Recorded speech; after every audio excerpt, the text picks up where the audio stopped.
Did you know that one of my favorite movies is Alfred Hitchcock's Psycho? This classic film premiered in 1960 and arguably created the slasher flick.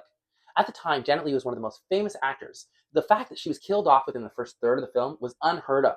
However, Hitch knew that audience members walking into the film halfway through would be confused or angry when they didn't see Leigh on the screen. See, in 1960, it was not unusual to walk into films late or partway through. Thus, Hitch created a marketing campaign stating that no late admissions would be allowed. This was something that theater owners opposed, but he knew that lategoers would feel cheated. The practice proved so successful, now arriving late is unheard of. The killing of your biggest name was a trick utilized later in the Scream franchise when Drew Barrymore dies in the opening act.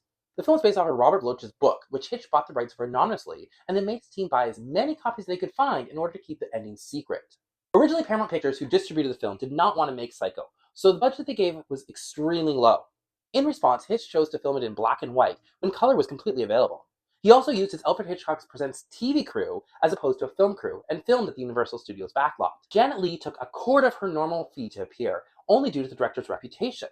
The film cost $800K to make, yet in 1966, CBS bought the TV rights for $450K. At the Oscars, both Janet Leigh for supporting actress and Alfred Hitchcock for director were nominated. Neither won, and it would be the last director nomination that Hitchcock ever received. A few other facts: the movie was roughly based on the murderer Ed Gein, who has also inspired Buffalo Bills in Silence of the Lambs and Leatherface in the Texas Chainsaw Massacre. He died on July 26, 1984, which happens to be the day I was born.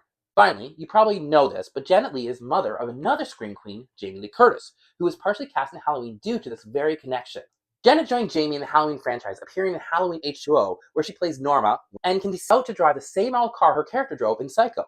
Well, hint of the Psycho theme plays. It was a beautiful nod to her legacy. Psycho is a cinematic masterpiece that still holds up today and is worth a watch any day, so go check it out. Bye!